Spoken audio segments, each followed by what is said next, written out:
Magandang umaga po sa bawat isa. Ang akin pong assignment, my assignment today is to preach about the resurrection of our Lord Jesus Christ. At ang atin pong mensahe ngayong pong umaga ay binasa na po kanina ng ating pong worship leader na si Sister Heidi. Pero ang title po ng ating pong message is Hope Through the Resurrection of Jesus Christ. Pag-asa sa pamamagitan ng muling pagkabuhay ni Hesukristo. Pag-asa sa pamamagitan ng muling pagkabuhay ng atin, Panginoon Hesukristo. At ang ating pong text ay makikita po natin sa 1 Peter chapter 1, verse 3. Isang verse lamang ito mga kapatid, pero ito po ay napakayaman, napaka-amazing at napaka-punong-puno ng katotohanan. Pag binasa po natin to, pinagbulay-bulay po natin to, at ito po ay nagkaroon ng kapangyarihan o ito po ay pumasok sa ating puso at isipan, ito po ay magkakaroon ng kapangyarihan sa ating pong buhay. Basahin po natin to. Ready? 1, 2, 3. Blessed be the God and Father of our Lord Jesus Christ, who according to His abundant mercy has begotten us again to a living hope through the resurrection of Jesus Christ from the dead. From the dead. Diba? Ang sabi po dyan, ang Diyos, pagpalain po natin ang Panginoon, ang Diyos at Ama ng ating Panginoon Jesucristo, na siyang nagbigay sa atin ng mayaman kahabagan ng Diyos. Diba? Napakayaman ng kahabagan ng Panginoon. Mga kapatid, mga minamahal, naniniwala tayo na ang Panginoon Jesucristo ay namatay sa krus. Naniniwala tayo na ang Panginoon Jesucristo ay muling nabuhay. Bakit po? Kasi ito po ay nakasulat sa kanyang salita. At tayo po ay naniniwala sa salita ng Panginoon sapagkat ang ating pananampalataya ay nakasalig sa salita ng Diyos. Amen? Kaya naniniwala po tayo na ang Panginoon Jesucristo ay namatay sa krus. Naniniwala tayo na siya ay muling nabuhay. Ang mundo, may mga pagkakataon, may mga season, may mga oras, may mga araw na sa kanila ang Diyos ay patay. Pero sa atin, kahit kailan, hindi namatay ang Diyos.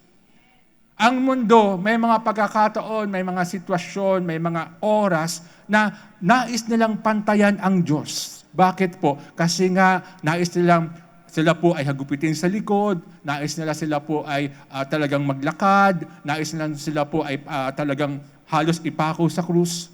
Pero tayo po, inaalala natin ang ginawa ng Panginoon Jesucristo, hindi upang pantayan siya, kundi para malaman po natin na dahil sa ginawa ng Panginoon Jesucristo, tayo ay nagkaroon ng katagumpayan at kalayaan.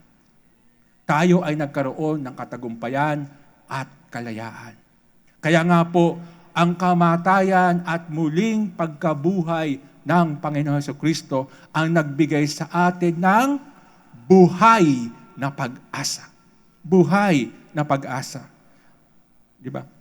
Because of God's abundant mercy, we have been given a new birth into a living hope through the resurrection of Jesus Christ.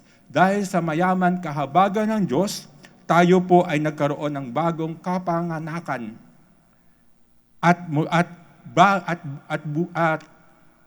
buhay na pag-asa sa pamamagitan ng muling pagkabuhay ng Panginoon Hesukristo.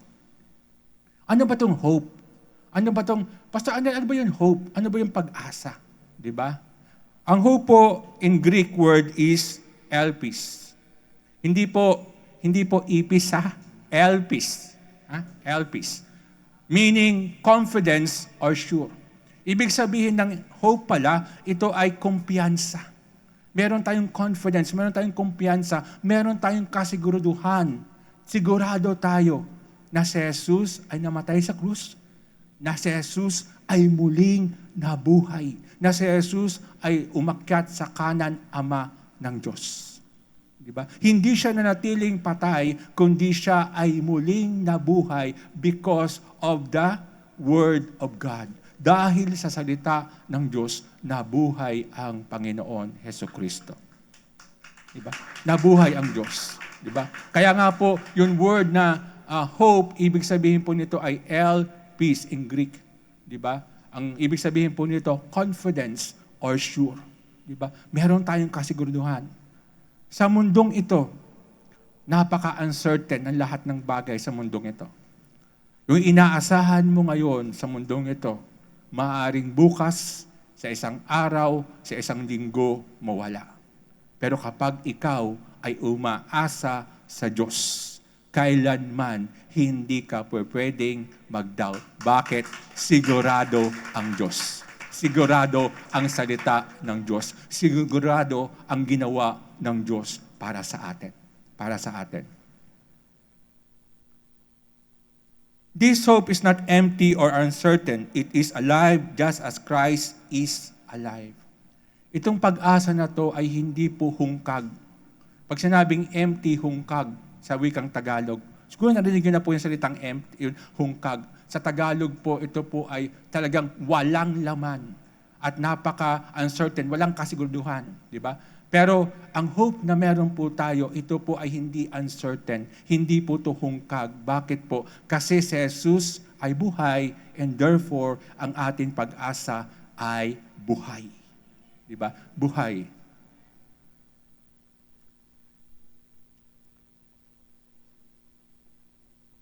It does not fade when life becomes difficult, nor does it depend on our circumstances. Instead, it stands firm because it is anchored in the victory of Jesus Christ over our death. Ang ating pong pag-asa ay hindi po kumukupas. Hindi po nawawala kahit anong sitwasyon ng buhay po natin. Kahit na tumaas ang presyo ng gasolina, kahit tumaas ang presyo ng bigas, kahit tumaas ang presyo ng kuryente, kahit na tumaas ang presyo ng tubig, kahit na tumaas ang bilihin, kahit na tumaas ang tuition fee, kahit na ano ang nangyayari sa ating paligid, ang ating pong pag-asa, ang buhay na pag-asang meron ka ay hindi pwedeng kumupas. Sapagkat ang pag-asang meron ka ay hindi po nakadepende sa sitwasyon o nakikita mo. Ang pag-asang meron ka ay nakadepende sa angkla, yung angkla ng ating pong buhay. Ang angkla ng ating buhay ay walang iba kundi ang ating Panginoon Hesukristo. Kapag ikaw ay nakaangkla sa Panginoon Hesukristo, hindi pwede kang mawala. Tatayo ka, titindig ka. Ikaw ay tatayo, ikaw ay titindig ng matikas. Hindi ka mabubuwal, hindi ka aatras, hindi ka panghinaan ng loob, hindi ka mawawala ng pag-asa sapagkat nakaangkla ka sa Panginoon Hesukristo. Diba? Nakaangkla ka sa Panginoon Hesukristo. Mga kapatid, real talk lang po tayo. Diba? Magkaroon tayo ng totoo. Maging totoo lang po tayo. Diba?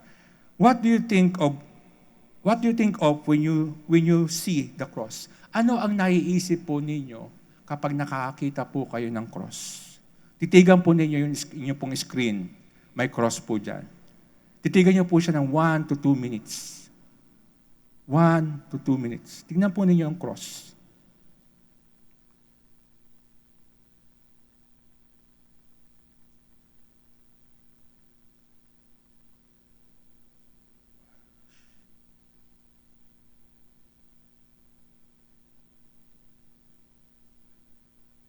Mga kapatid, mga minamahal, ang cross po is meant to destroy.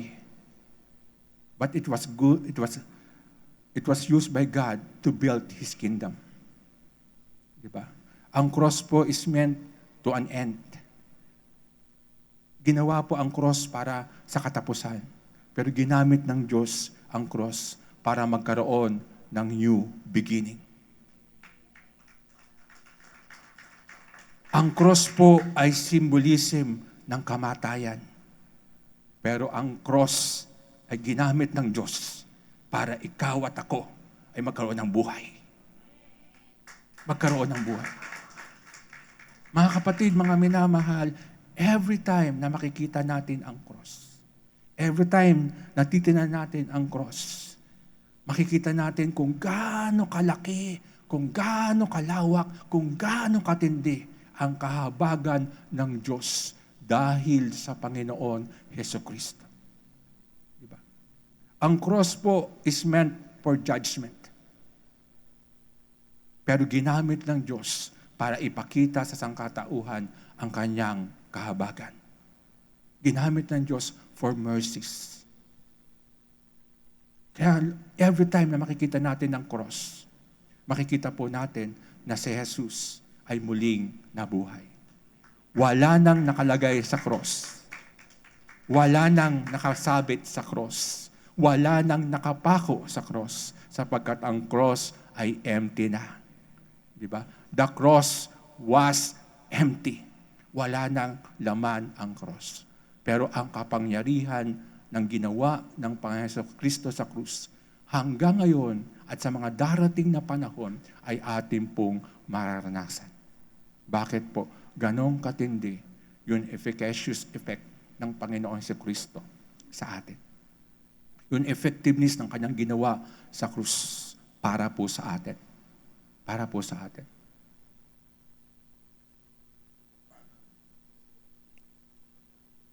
But the question today, yung pinaka-question po ngayong pong umaga, what is our living hope in the resurrection of Jesus Christ? Pastor Arnel, tinatalakay mo yung buhay na pag-asa sa Panginoon. Ano ba yung buhay na pag-asa natin sa Diyos? Ano ba yung mga dapat natin inaasahan sa Diyos? Ano ba yung confidence natin? Ano ba yung kumpiyansa natin? Ano ba yung sureness natin na mga bagay na ng muling pagkabuhay ng ating Panginoon Hesukristo? Ng ating Panginoon Hesukristo. Number 1, we have assurance of salvation in the gift of eternal life. Yun ang unang pag-asa po natin, mga kapatid. We have assurance of salvation and the gift of eternal life. Basahin po natin yung John 3:16, mga kapatid. Alam ko na alam niyo po to. Pero basahin po natin. Diba? Sabi po sa John 3:16, diba? Sabi po dyan, for God so loved the world that He gave His only begotten Son, that whoever believes in Him should not perish, but have everlasting life. Think about this, mga kapatid.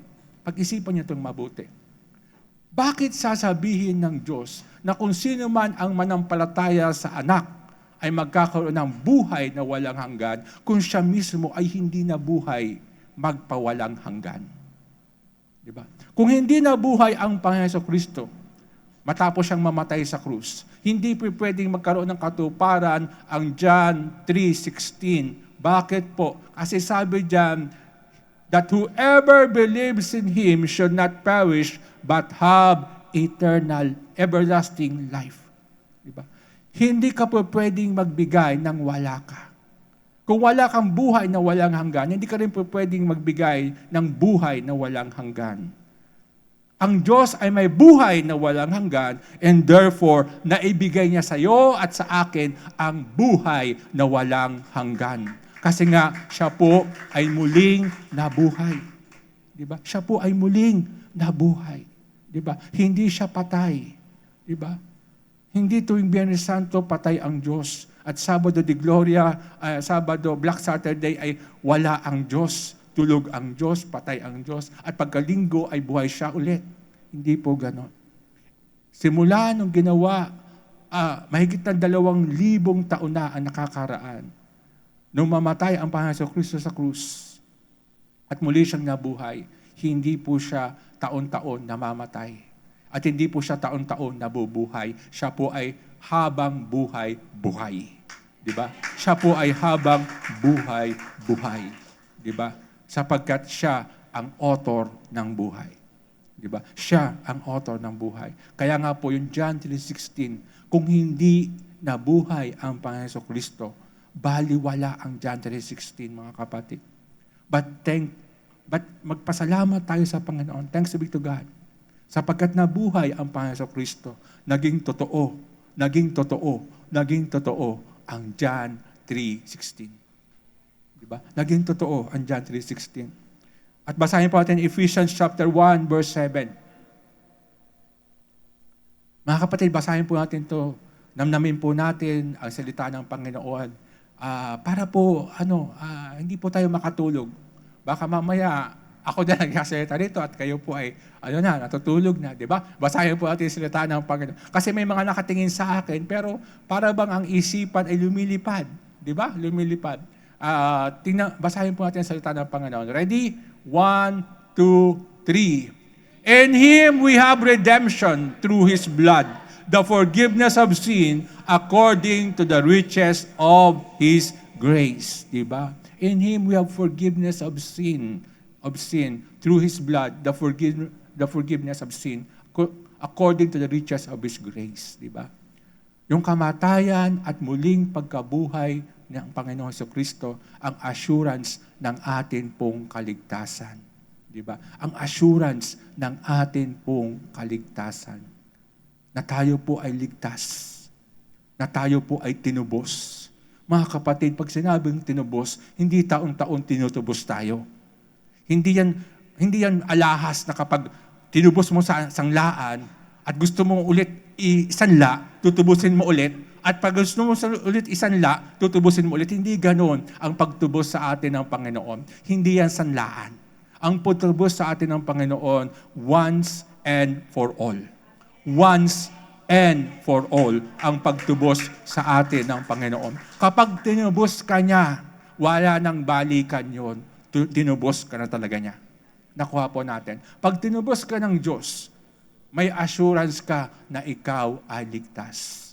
Di ba? Na ikaw ay talagang para sa Diyos. Na ikaw ay kasama ng Diyos. Di ba? Ng kasama ng Panginoon. Kaya nga po, ang unang-unang pag-asa po natin is, number 1, balikan po natin number 1. We have assurance of salvation and the gift of eternal life. Pangalawa, we have gained victory over death. We have gained victory over death. Diba? Over death. Basahin po natin yung Psalm 68 verse 20. Ready? 1, 2, 3. Our God is the God of salvation, and to God the Lord belongs escape from death. Diba? From death. Noon ang Panginoon Kristo ay mamatay sa krus at muli siyang nabuhay, na-overcome niya ang kamatayan. Na-overcome niya yung death. At according to survey, mga kapatid, ang pinakamatinding takot ng tao ay walang iba kundi ang kamatayan.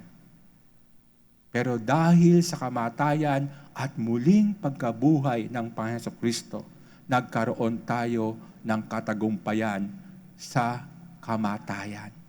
Kamatayan. Pastor Arnel, mamamatay pa rin naman ako Di ba? Bakit mo nasabi na ako'y nagkaroon ng katagumpayan sa kamatayan?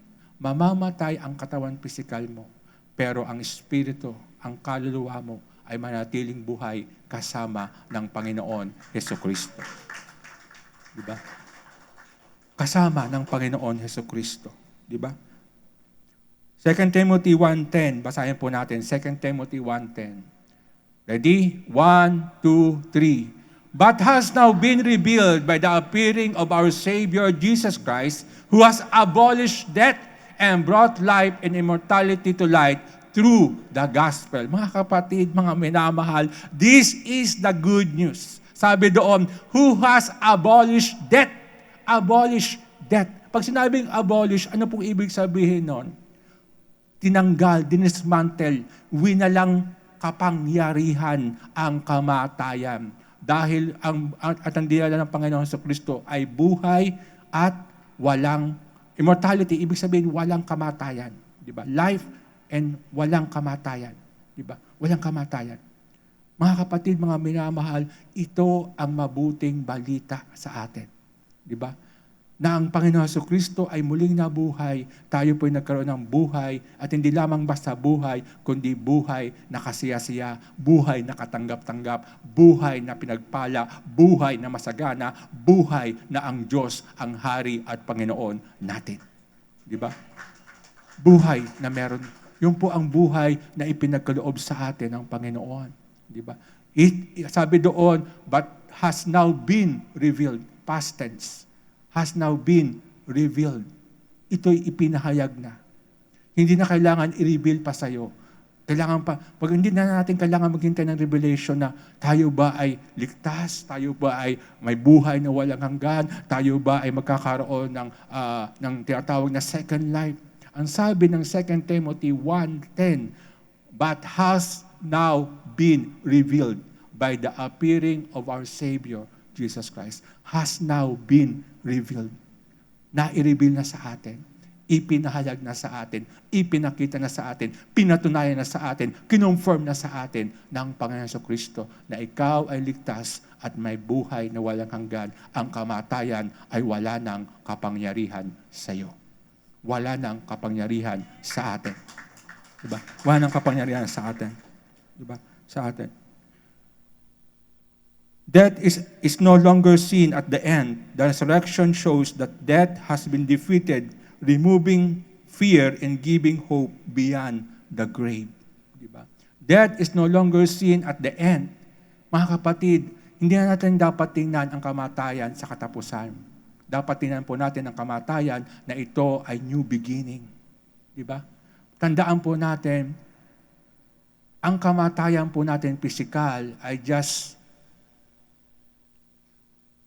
reenactment lang ng kamatayan natin kasama ng Panginoon Jesucristo. Pag sinabing reenactment, ibig sabihin, ipinapakita lang nito na tayo po ay namatay ng kasama ng Panginoon Jesucristo. Kung tutuusin, matagal na tayong patay. Buhay ka pa rito sa ibabaw ng lupa. Nung tanggapin mo ang Panginoon Jesucristo bilang Diyos at tagapagligtas, matagal ka nang patay. Diba? Bakit? Kasi nga kasama ka na ng Panginoon Jesucristo sa kanyang kamatayan. Diba? At ang buhay na meron ka ngayon ay hindi na buhay na meron ka, kundi buhay ng Panginoon Jesucristo. Diba? Buhay ng Panginoon Jesucristo. Kaya kaya yung sinasabing pag namatay tayo, ito ay reenactment na lang. Reenactment na lang kung ano ang ginawa ng Panginoon Jesucristo para sa atin. Diba? Para sa atin. Kasi meron na tayong assurance ng kaligtasan, meron na tayong gift of eternal life, na overcome na natin ang kamatayan.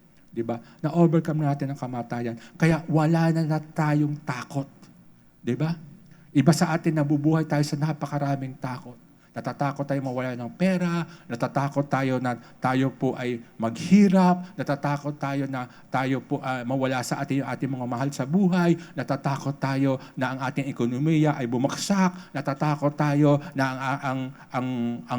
ang future natin ay madilim. Marami tayong takot. Pero lahat ng yan ay inalis ng Diyos. Inalis ng Diyos dahil sa kanyang kamatayan at sa muling pagkabuhay ng Panginoon Jesucristo. Anuman ang takot na meron ka, anuman ang takot na meron tayo, inalis ng Panginoon. Di ba? Wala nang ibang takot na hihigit pa kaysa sa kamatayan, mga kapatid. Di ba?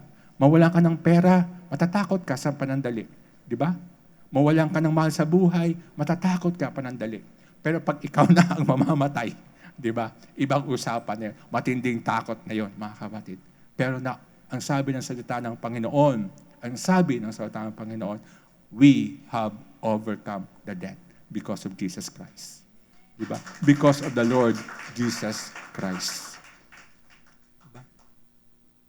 Pangatlo, we experience new life and transformation. Ito ang ating pong inaasahan. Diba? We experience new life and transformation. Tayo po ay makakaranas ng bagong buhay at pagbabago ng buhay. Diba? Pagbabago ng buhay. Makikita po natin sa 2 Corinthians 5:17. Ang ginamit ko po ditong version ay New Living Translation. Kasi sa New Living Translation, maliwanag yung gusto ko pong ipakita. Yung gusto ko pong i-emphasize sa inyo. Emphasize. Sabi po dito, basahin po natin. Ready? 1, 2, 3. This means that anyone who belongs to Christ has become a new person. The old life is gone. A new life has begun. A new life has begun. Diba? A new life has begun. Kaya nga nung tanggapin mo ang Panginoon Kristo, yung buhay na meron ka, yung luma mong pagkatao, yung dating ikaw, nalibing ng kasama ng Panginoon Hesus Kristo. Wala nang tinatawag na accusation sa atin. Wala nang tinatawag na legal accusation sa atin. Bakit po? Tayo po ay isa ng bagong nilalang. Diba? We are a new person. Sa ibang translation nga, we are a new creation. Diba? We are a new creation. And therefore, we have a new life. Diba? Meron tayong bagong buhay. Meron tayong bagong buhay. Ang bagong buhay na to ay nagmumula sa ating Panginoon Hesus Kristo. Diba? A new beginning. Dati ang buhay mo nabubulok, ang buhay mo napakadilim, ang buhay mo walang pag-asa, ang buhay mo napakagulo. Pero ngayon ang buhay mo ay punong-puno ng pagpapala, ang buhay mo ay punong-puno ng pagtatagumpay, ang buhay mo ay punong-puno ng pag-asa, ang buhay mo ay punong-puno ng kasaganaan. Bakit po? Kasi ang Diyos ang nabigay sa iyo ng new beginning. Diba? New beginning. Diba? A new beginning. Diba? Bagong simula. Mga kapatid, mga minamahal, taon-taon lagi natin nais na magkaroon ng New Year's resolution. Pero kung tutuusin, kung binabasa mo at ninilay-nilay mo ang salita ng Panginoon, matagal ka nang nagkaroon ng bagong resolution sa buhay mo. Hindi mo na kailangan hintayin mag-New Year bago magkaroon ng New Year resolution sa buhay mo. Sapagkat nung tanggapin mo ang Panginoon Jesucristo, doon nagsimula ang pagbabago. Diba? Doon nagsimula yung new beginning sa buhay mo. Yung transformation ng buhay po natin. Yung transformation ng buhay po natin. Diba? Pag sinabing transformation, mga kapatid, mga minamahal, tayo po ay binabago ng Diyos araw-araw. Diba? Tayo po ay binabago ng Diyos araw-araw. Kaya nga po sabi niya sa John 3, diba? You must be born again in spirit and in truth. Think about this, mga kapatid. Kung ikaw ay pinanganak sa kaharian ng Panginoon, kung ikaw ay pinanganak sa Espiritu, tingnan mo yung sanggol.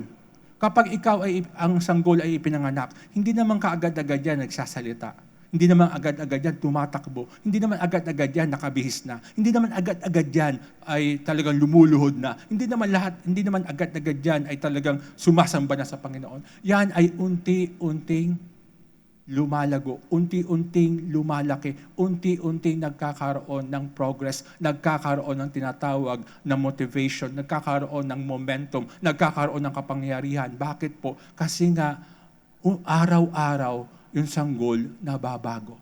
And therefore, tayo din po, mga kapatid. Ang transformation po natin ay hindi po drastic, hindi po biglaan. Ito po ay proseso. Ito po ay transformation ng buhay po natin. That is why kailangan natin ang salita ng Panginoon. That is why kailangan natin ang relasyon natin sa Panginoon, ang pananalangin natin sa Panginoon. Kasi hindi tayo po pwedeng mabago kung hindi ka nananalangin. Hindi ka po pwedeng mabago kung hindi ka nagbabasa ng salita ng Panginoon. Hindi ka po pwedeng lumago kung hindi ka nagbabasa ng salita ng Panginoon. Hindi ka po pwedeng matuto kung hindi ka nagbabasa ng salita ng Panginoon. Kailangan natin ang salita ng Diyos. Kailangan natin ang pananalangin. Bakit po? Kasi doon tayo lalago. Doon tayo nagkakaroon ng transformation na tinatawag. That is why may mga Christian na sinasabi na lang sila ay born again, pero hindi makita na si Kristo ay nabuhay sa buhay nila kasi nga tumigil na, ipinanganak lang, pero hindi na lumago. Mga kapatid, ang isang sanggol, Kapag yan ay pinabayaan mo, anong mangyayari? Ang isang goal, pag pinabayaan mo, anong mangyayari? Mamamatay. In the same way sa atin. Kung ang espiritu mo ay muling nabuhay, kung ang espiritu mo ay muling napukaw, kung ang espiritu mo ay muling ginising ng Panginoon Kristo, pero pinabayaan mo yung sarili mo, hindi ka talaga lalago. Mamamatay talaga ang espiritu. Bakit po? Kasi nga, hindi po pwedeng makita ang Panginoon Kristo na muling nabuhay sa'yo. Kasi nga yung salita niya at yung kanyang relasyon, yung relasyon sa Panginoon ay hindi mo ginagawa. Diba? Hindi mo ginagawa. Kaya mga kapatid, mga minamahal, nagmamakaawa ako sa inyo. Namamanhik ako sa inyo. Huwag niyong pabayaan ang pagbabasa, pagninilay ng salita ng Panginoon.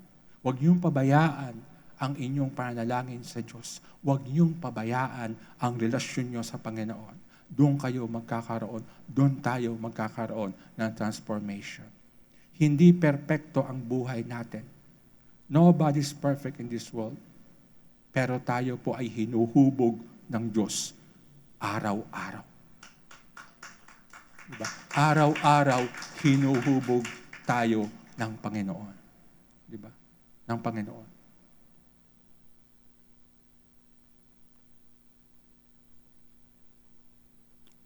Pang-apat. Pero basahin muna natin po yung Titus. Bago po tayo pumunta sa pang-apat. Yung Titus chapter 3 verse 5. Katunayan na tayo po ay meron pong bagong buhay at binagong buhay. Ito po ay nasa New Living Translation po, mga kapatid. Diba? Ready? 1, 2, 3. He saved us not because of the righteous things we had done, but because of His mercy. He washed away our sins, giving us a new birth and new life through the Holy Spirit. Giving us a new birth and a new life through the Holy Spirit. Tandaan po ninyo, mga kapatid, walang ibang paraan na ang banal na Espiritu ay kikilos, gagawa, pupuspusin ka, pupunuin ka, at maghahayag sa iyo ang banal na Espiritu maliban na ikaw ay nagbabasa ng kanyang salita.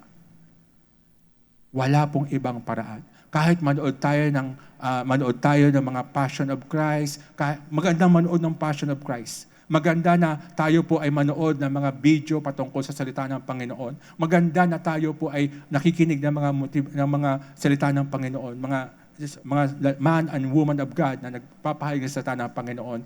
Pero hindi kikilos ang banal na Espiritu sa iyo. Personally, tandaan po natin to, personally, kung ikaw mismo ay hindi personally nagbabasa ng kanyang salita. Di ba? Ang banal na Espiritu ay kikilos, gagawa kapag ikaw mismo ang nagbabasa ng salita niya. Di ba? Siya mismo ang magpapahayag sa iyo. Siya mismo ang magre-reveal sa iyo. Siya mismo ang magbibigay liwanag sa iyo. Siya mismo ang magtuturo sa iyo. Siya mismo ang gagabay sa iyo. Siya mismo ang sasagot sa lahat ng katanungan mo kapag ikaw personally nagbabasa ng kanyang salita. Diba? Pag ikaw mismo ay personally nagbabasa ng kanyang salita. Ito po ay maliwanag sa Titus 3:5, mga kapatid. Diba? Giving us new birth and new life through the Holy Spirit. Through the Holy Spirit. Diba? Sa pamagitan ng banal na Espiritu. Pang-apat, we are strong in times of difficulty. Ito yung pang-apat na atin pong inaasahan.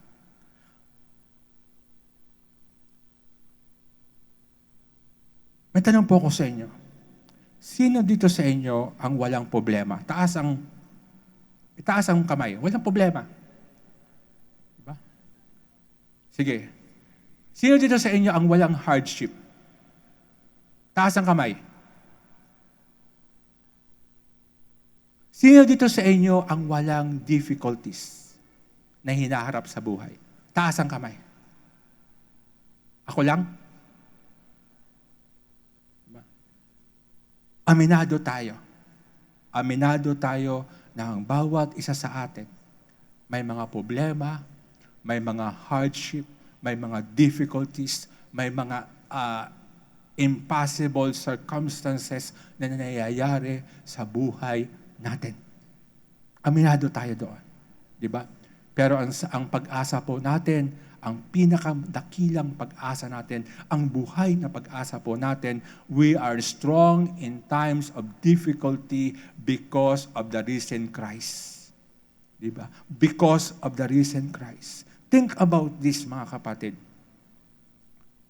Kung ang Panginoon Jesucristo, siya po ay binugbog, dinuraan,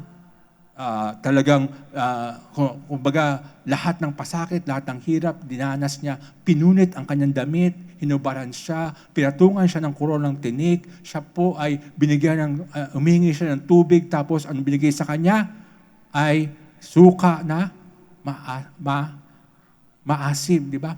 At lahat ng panunuya na sinabi sa kanya, kung ikaw ang anak ng Diyos, bumaba ka dyan at iligtas mo ang iyong sarili. Lahat ng panunuya ay kanya pong dinaanan. Think about this. Kung lahat ng hardship, lahat ng difficulties, lahat ng paghihirap ay dinaanan ng Panginoon Jesucristo sa krus. Pero na-overcome niya to. Bakit po? Kasi siya po ay muling nabuhay. Diba? Siya po ay muling nabuhay. Diba? How much more tayo na hindi tayo dadaan sa mga difficulties, sa mga problema, sa mga pagsubok, sa mga trials, sa mga hardship, sa mga impossible things sa buhay natin. Okay? Kasi may mga imposible para sa atin, pero sa Diyos walang imposible. Diba? May mga impossible para sa buhay po natin. Diba? Pero ang Diyos ang nagbibigay sa atin ng buhay na pag-asa, na tayo ay kanyang pinanatiling malakas sa gitna ng napakahirap na sitwasyon ng buhay natin. Diba? Buhay natin. Pastor Arnel, hindi mo alam kung gaano kabigat, kung gaano katindi, at kung gaano kahirap ang pinagdadaanan ko ngayon. Pero totoo lang po, mga kapatid, patawarin niyo po ako. Wala po akong pakialam. Bakit po? Kasi lahat ng yan ay na-overcome na ng Panginoon Jesucristo sa krus.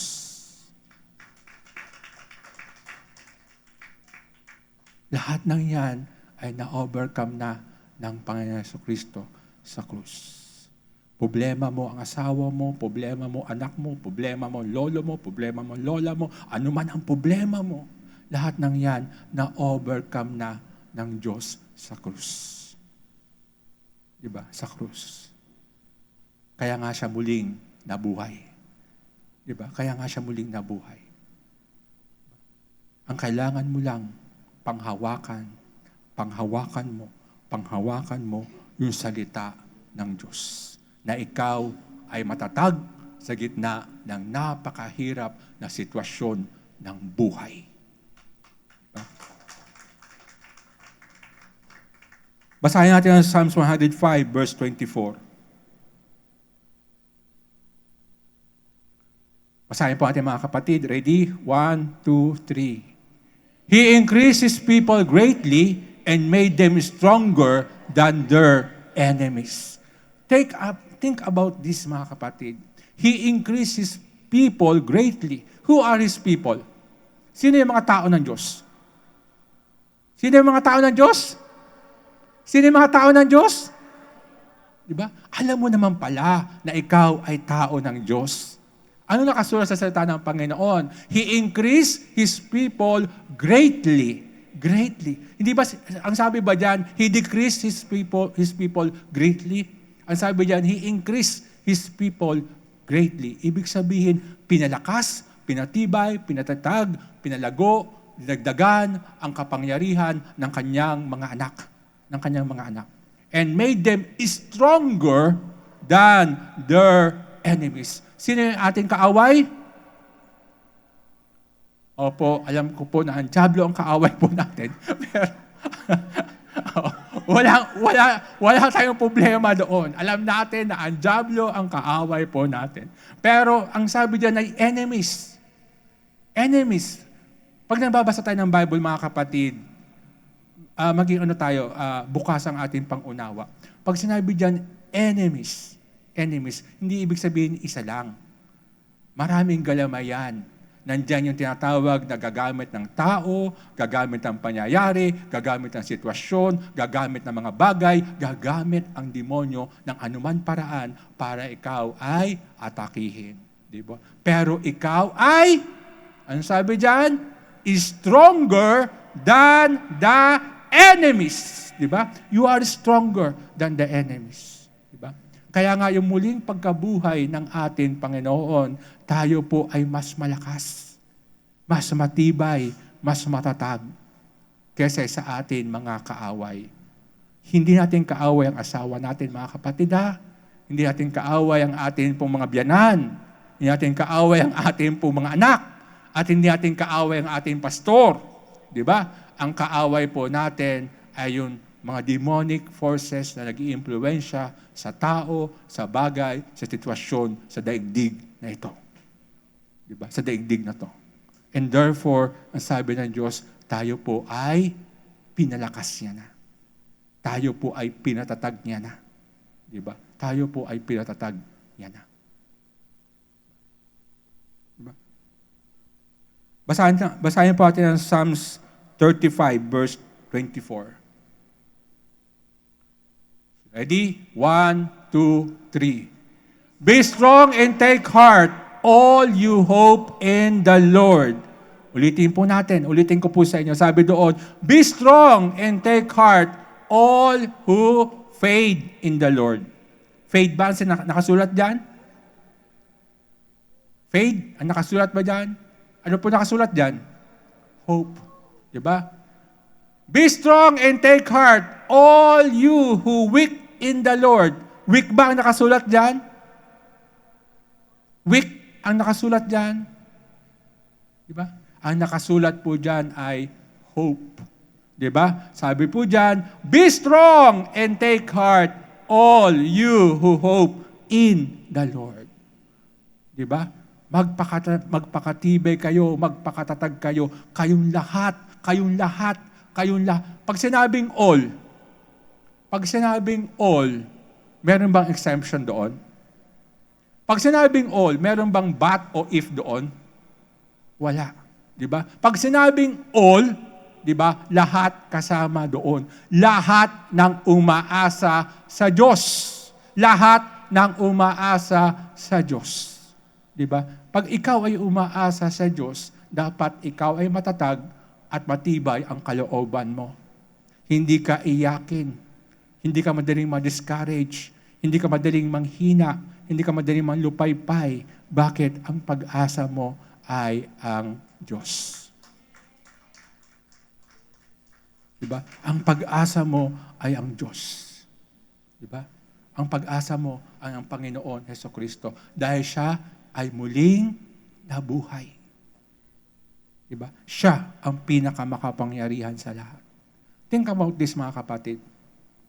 Kung alam mo na ang sinasandigan mo, ang saligan mo, ang pinakamatibay, ang pinakamatatag, ang pinakamakapangyarihan sa lahat, mawawala ka man ng pag-asa. Hindi ka mawawala ng pag-asa. Bakit po? Kasi nga alam mo kung sino ang pag-asa mo. Kung sino ka nakasandig. Di ba? Hindi tayo nakasandig sa congressman, hindi tayo nakasandig sa mayor, hindi tayo nakasandig sa senador, hindi tayo nakasandig sa presidente, hindi tayo nakasandig sa ating mayaman na anak, hindi tayo nakasandig sa anong meron tayo, nakasandig tayo sa Diyos. Diba? Sa Diyos tayo nakasandig. Siya ang sandigan natin. Diba? Siya ang sandigan natin. Panglima, We have a firm foundation in our faith in Christ. We have a firm foundation in our faith in Christ. Di ba? Meron tayong matibay na pundasyon sa atin pananampalataya sa Panginoon Hesukristo. Sa Panginoon Hesukristo. Basahin po natin ang John 11:25. At ito po ang napakatindi na kapahayagan ng Panginoon. Ready? 1, 2, 3. Jesus said to her, I am the resurrection and the life. He who believes in me, though he may die, he shall live. Diba? Sabi doon, Jesus said to her, I am the resurrection and the life. He who believes in me, though he may die, he shall live. Diba? Ako ang pagkabuhay at ang buhay. Kung sino man ang manampalataya sa akin, kahit na siya ay mamatay, siya ay mabubuhay magpakailan paman. Bakit po? Kasi yun ang sabi ng Diyos. Diba? Think about this, mga kapatid. Kung hindi muling nabuhay ang Panginoon Jesucristo, napakalaking kahihiyan ang atin pananampalataya sa Diyos. Bakit po? Kasi ang atin pinapanampalatayanan ay isang pekeng Diyos. Kung hindi siya muling nabuhay. Pero dahil siya'y muling nabuhay, dahil siya ay muling nag-resurrect, dahil siya muli ay umakyat sa trono ng kanyang Ama, tayo ay nagkaroon ng tinatawag na matibay na pananampalataya, matibay na pundasyon sa atin pong pananampalataya sa Kanya. Diba? Si Muhammad po ay namatay, ang Buddhist, diba? Si Muhammad po ay namatay, ang Buddhist po ay namatay, ang Muslim, ang pinaniwalaan ng mga Muslim ay namatay. Lahat ng propeta, lahat ng tao na sinasabi nilang Diyos dito sa ibabaw ng lupa ay namatay, pero hindi na muling nabuhay. Tanging ang Panginoon Jesucristo lamang ang namatay at muling nabuhay. Diba? Wala nang iba pa. Diba? Wala nang iba pa. And therefore, yun ang atin matibay na pundasyon. Diba? Yun ang matibay na atin saligan. Diba? May mga pilosopo. Bakit kung muli siyang nabuhay, bakit hindi natin siya nakikita? Kaya nga siya muling nabuhay Kasi kaya nga siya hindi nakikita dahil siya muling nabuhay. Kung hindi siya muling nabuhay, hindi mo siya, dapat nakikita mo siya. Nakuha po ninyo ang logic, di ba? Kung ang Panginoon Kristo ay hindi muling nabuhay, dapat nakikita natin siya, yung kanyang bangkay, yung kanyang naagnas na itsura, di ba?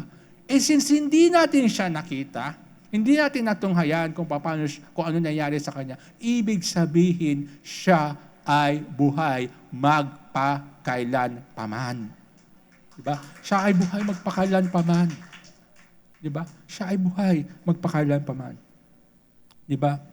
Without the resurrection, Christianity would lose its core meaning. It validates Jesus' teaching and identity as the Son of God. Di ba? Without the resurrection, Christianity will lose its core meaning. Tandaan po natin yan. Hindi hahayaan ng Diyos na ang kanyang mga anak ay mapahiya. Sapagkat ang Diyos ay hindi pwedeng mapahiya. Tandaan po natin yan. Kapag sinabi niya. Kung ano ang nakasulat, yun ang mangyayari. Kung ano ang nakasulat, yun ang magkakaroon ng katuparan. Kung ano ang nakasulat, yun ang tatayuan natin. Bakit? Kasi nga po, yun ang nakasulat. Diba? Yun ang nakasulat. Diba? Kaya nga po, meron tayong matibay na pundasyon. Matibay na saligan, mga kapatid. Diba?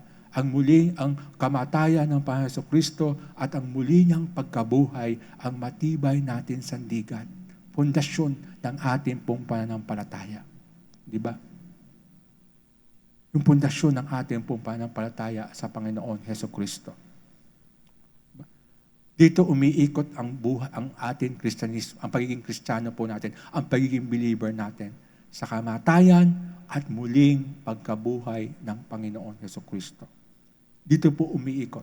Kaya tayo nananalangin, kaya tayo nagbabasa ng salita ng Panginoon, kaya tayo sumasamba sa Kanya, kaya tayo nag-evangelize, kaya tayo ay gumagawa ng kabutihan, kaya tayo ay nais natin ang mga tao ay madala sa kaharian ng Panginoon. Dahil dito umiikot ang ating buhay sa kamatayan at muling pagkabuhay ng Panginoon Jesucristo. Lahat ng ginagawa natin ngayon, ito ay napakalaking kaugnayan sa kamatayan at muling pagkabuhay ng ating Panginoon Jesucristo. Kung hindi namatay ang Panginoon Jesucristo at muling nabuhay, yung ginagawa mo ngayon at ginagawa ko ngayon, hindi natin gagawin.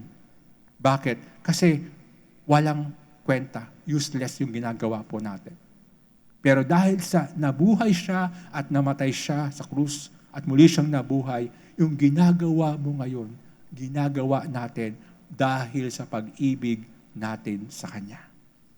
Diba? Dahil sa ginawa niya para sa atin. Diba? Para sa atin. Para sa atin. Sa katapos-tapusan o sa conclusion po mga kapatid, the resurrection is not just about Jesus Christ coming back to life. It is about offering hope, forgiveness, purpose, and eternal life to those who believe. Sa Tagalog, ang muling pagkabuhay ay hindi lamang tungkol sa pagbalik ni Jesus sa buhay, ito ay pag-asa, kapatawaran, layunin at buhay na walang hanggan sa mga nananampalataya sa Kanya. Diba? Yun po yung conclusion po natin. Na ang Diyos ay pinatawad tayo sa ating mga kasalanan, na ang Diyos ay nagbigay ng buhay na walang hanggan, na ang Diyos ay nagbigay ng layunin sa atin, na ang Diyos ang pag-asa natin dito sa ibabaw ng lupa. Diba? Dito sa ibabaw ng lupa.